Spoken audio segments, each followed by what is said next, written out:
നമസ്കാരം. ദില്ലി മുഖ്യമന്ത്രിയായ അരവിന്ദ് കെജ്രിവാളിന്റെ അറസ്റ്റിനെ അനുകൂലിച്ചുകൊണ്ടും പ്രതികൂലിച്ചുകൊണ്ടും ഇന്ന് രാജ്യത്ത് നിരവധി പ്രതികരണങ്ങളും പ്രതിഷേധങ്ങളും ഒക്കെ ഉയരുന്നുണ്ട്.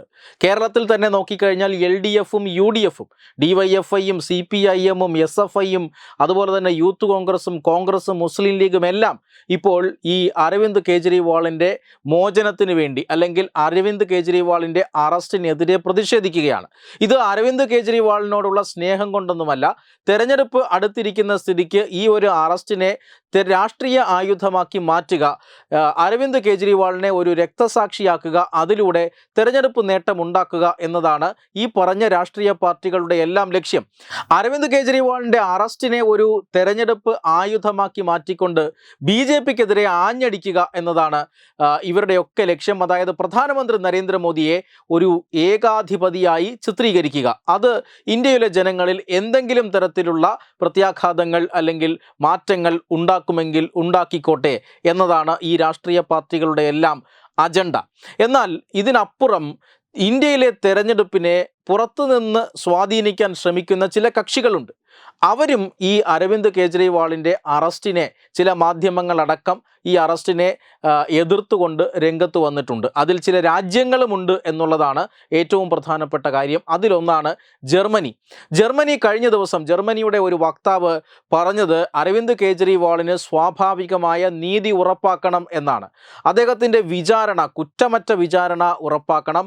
ഇന്ത്യ ജനാധിപത്യ മൂല്യങ്ങളെയും ജുഡീഷ്യറിയുടെ പരമാധികാരത്തെയും ഒക്കെ മാനിക്കണം എന്നൊക്കെയാണ് ജർമ്മനി പറഞ്ഞത്. അതായത് എന്തൊക്കെയോ രാഷ്ട്രീയ കാരണങ്ങളാൽ ഇതാ ഒരു മുഖ്യമന്ത്രി അറസ്റ്റ് ചെയ്തിരിക്കുന്നു. രാജ്യം ഒരു തെരഞ്ഞെടുപ്പിലേക്ക് പോകുമ്പോൾ നരേന്ദ്രമോദിയുടെ മുഖ്യ എതിരാളിയായ ഒരാളെ ഇതാ അറസ്റ്റ് ചെയ്ത് ജയിലിൽ അടച്ചിരിക്കുന്നു. എല്ലാവിധ സംവിധാനങ്ങളെയും അട്ടിമറിച്ചുകൊണ്ട് ഇയാൾ ഇനിയിപ്പോൾ ജയിലിലേക്ക് അടയ്ക്കപ്പെടും എന്നൊക്കെയുള്ള പ്രചരണത്തിൻ്റെ ഭാഗമായിട്ടാണ് ജർമ്മനിയും അത്തരത്തിലുള്ള ഒരു അഭിപ്രായം പറഞ്ഞത്. ഇത് ഇന്ത്യയിലെ സാഹചര്യങ്ങളെ കൃത്യമായി വിലയിരുത്താതെയും ഇതിൻ്റെ പ്രത്യാഘാതങ്ങളെക്കുറിച്ച് കൃത്യമായി പഠിക്കാതെയും ഒക്കെ നടത്തിയ ഒരു പ്രസ്താവനയാണ് ഇത് എന്ന് മാത്രമേ പറയാൻ സാധിക്കുകയുള്ളൂ. ഈ പ്രസ്താവനയോട് ഇന്ത്യ വളരെ കൃത്യമായി തന്നെ പ്രതികരിച്ചിട്ടുണ്ട്. തെരഞ്ഞെടുപ്പും അതുപോലെ തന്നെ രാഷ്ട്രീയവുമൊക്കെ മറ്റു വിഷയങ്ങളാണ്. പക്ഷേ ഒരു രാജ്യത്തിൻ്റെ പരമാധികാരത്തിൽ ഇടപെടാൻ ജർമ്മനിയുടെ വക്താവിന് എന്തധികാരമെന്ന ചോദ്യമാണ് ഇപ്പോൾ ഇന്ത്യ ഉന്നയിച്ചത്. ശക്തമായി തന്നെ ഇന്ത്യ ഈ പ്രസ്താവനയോട് പ്രതികരിച്ചിട്ടുണ്ട്. അതായത് ഒരു നിയമ സംവിധാനത്തെ എങ്ങനെ മുന്നോട്ട് കൊണ്ടുപോകാം എന്ന കൃത്യമായ ധാരണയുള്ള രാജ്യമാണ് ഭാരതം. അതുകൊണ്ട് തന്നെ ഈ രാജ്യത്തിൻ്റെ ആഭ്യന്തര കാര്യങ്ങളിൽ മറ്റുള്ളവർ ഇടപെടേണ്ടതില്ല എന്ന കൃത്യമായ സന്ദേശം തന്നെയാണ് ജർമ്മനിക്ക് ഇന്ന് ഇന്ത്യ നൽകിയത്. അതുമാത്രമല്ല, ഇന്ത്യയിലെ ജർമ്മൻ മിഷൻ്റെ ഡെപ്യൂട്ടി ഡയറക്ടറെ ഇന്ത്യൻ വിദേശകാര്യ മന്ത്രാലയത്തിൻ്റെ കാര്യാലയത്തിലേക്ക് വിളിച്ചു വരുത്തി ഇന്ന് രാവിലെ തന്നെ ഇന്ത്യ അവരുടെ പ്രതിഷേധം അറിയിച്ചു കഴിഞ്ഞു. ശക്തമായ പ്രതിഷേധം അറിയിച്ചു കഴിഞ്ഞു. തീർച്ചയായും അരവിന്ദ് കെജ്രിവാളിനെ കുറിച്ച് വളരെ കാലം മുമ്പ് തന്നെ ചില വാർത്തകൾ പരന്നിരുന്നു. അദ്ദേഹത്തിന് ചില വിദേശ സംഘടനകളുമായും NGOയുമായിട്ടുമൊക്കെ ബന്ധമുണ്ട്. അങ്ങനെ ബന്ധമുള്ള ഒരു വ്യക്തിയാണ്. അത്തരത്തിൽ ഇന്ത്യ വിരുദ്ധ പ്രവർത്തനം നടത്തുന്ന പല NGOകളുമായും ഈ കെജ്രിവാളിന് ബന്ധമുണ്ട്.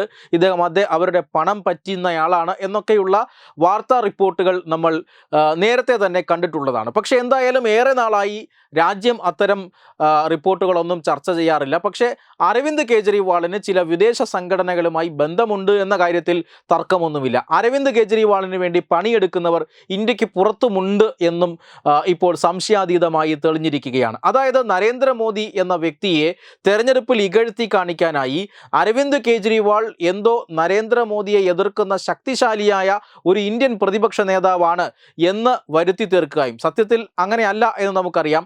അരവിന്ദ് കെജ്രിവാൾ 2 സംസ്ഥാനങ്ങളിൽ മാത്രം അധികാരമുള്ള ഒരു പാർട്ടിയുടെ തലവനാണ്. ദില്ലിയിലെ മുഖ്യമന്ത്രിയാണ്. പരിമിതമായ അധികാരങ്ങളുള്ള ഒരു മുഖ്യമന്ത്രിയാണ്. പഞ്ചാബിൽ ആം ആദ്മി പാർട്ടിക്ക് മറ്റൊരു മുഖ്യമന്ത്രിയുണ്ട് എന്നതൊഴിച്ചാൽ ഇന്ത്യയിലെ മറ്റ് സംസ്ഥാനങ്ങളിലൊന്നും വലിയ രാഷ്ട്രീയ സ്വാധീനം ഉണ്ടാക്കാൻ കഴിയാത്ത ഒരു പാർട്ടിയുടെ നേതാവ് മാത്രമാണ്. ഈ പാർട്ടിക്ക് കൃത്യമായ ഒരു പ്രത്യയശാസ്ത്രമോ നയങ്ങളോ ഇല്ല. ഏതെങ്കിലും തരത്തിൽ അപ്പോൾ കാണുന്ന നയങ്ങൾ സ്വീകരിച്ചുകൊണ്ട് ജനങ്ങളുടെ ഇടയിൽ നിന്നും ചില ഗിമ്മിക്കുകൾ കാട്ടി വോട്ട് നേടുന്ന രാഷ്ട്രീയ പാർട്ടിയാണ് ആം ആദ്മി പാർട്ടി. BJPക്കോ നരേന്ദ്രമോദിക്കോ ആം ആദ്മി പാർട്ടി ഒരു എതിരാളിയേ അല്ല എന്നതാണ് ഇന്ത്യൻ സാഹചര്യം. പക്ഷേ പുറത്ത് അങ്ങനെയല്ല. നരേന്ദ്ര നരേന്ദ്രമോദി എന്ന വ്യക്തിയെ അല്ലെങ്കിൽ എന്ന ഏകാധിപതിയെ എതിർക്കുന്ന ഒരു ജനാധിപത്യവാദിയാണ് അരവിന്ദ് കെജ്രിവാൾ എന്നും ഇതാ തെരഞ്ഞെടുപ്പെടുത്തപ്പോൾ ഈ അരവിന്ദ് കെജ്രിവാളിനെ പിടിച്ച് കൂട്ടിലിട്ടിരിക്കുന്നു, ജയിലിൽ അടച്ചിരിക്കുന്നു എന്നൊക്കെയുള്ള ആഖ്യാനം ചിലർ വിദേശത്തും ഉണ്ടാക്കാൻ ശ്രമിക്കുന്നുണ്ട്. ആ ശ്രമത്തിൻ്റെ ഭാഗമായിട്ടാണ് അവർ ജർമ്മൻ വക്താവിനെ സ്വാധീനിച്ചത്.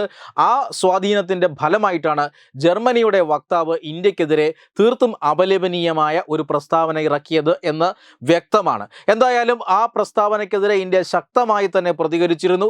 ജർമ്മനിയുമായി വളരെ അടുത്ത ബന്ധമുള്ള രാജ്യമാണ് ഇന്ത്യ. ജർമ്മനിയിലെ നേതാക്കന്മാരുമായിട്ടൊക്കെ വ്യക്തിപരമായി നരേന്ദ്രമോദിക്കും ബന്ധമുണ്ട്. പക്ഷേ ഇത്തരത്തിൽ അനവസരത്തിലുള്ള ഒരു പ്രസ്താവനയെ ഇന്ത്യ ശക്തമായി തന്നെ അപലപിച്ചിട്ടുണ്ട്. ഇത് ഈ അരവിന്ദ് കെജ്രിവാളിനെ അനുകൂലിച്ചുകൊണ്ട് ഇന്ത്യ വിരുദ്ധ പ്രസ്താവന നടത്താൻ ഒരുങ്ങിയിരുന്ന ഒരു കൂട്ടം രാജ്യങ്ങളെയെങ്കിലും അതിൽ നിന്ന് പിന്തിരിപ്പിച്ചിട്ടുണ്ട് എന്ന കാര്യം വ്യക്തമാണ്. പക്ഷേ ഒരു അന്താരാഷ്ട്ര ഗൂഢാലോചന അത് ഇന്ത്യയിലെ തെരഞ്ഞെടുപ്പിനെ സ്വാധീനിക്കാൻ വേണ്ടി നടക്കുന്നുണ്ട്. കേജ്രിവാളിനെ അവർ പിന്തുണച്ചിട്ടുണ്ട് എങ്കിൽ തീർച്ചയായും കേജ്രിവാളിനും ആം ആദ്മി പാർട്ടിക്കും ഇവരുമായിട്ടുള്ള ബന്ധം ഭാവിയിൽ പുറത്തു വരേണ്ടതാണ്. ഇതുമായി ബന്ധപ്പെട്ട അന്വേഷണങ്ങളിലാണ് കേന്ദ്ര ഏജൻസികൾ എന്ന് തന്നെയാണ് നമുക്ക് ലഭിക്കുന്ന സൂചന. വെബ് ഡെസ്ക് തത്വമൈ ന്യൂസ്.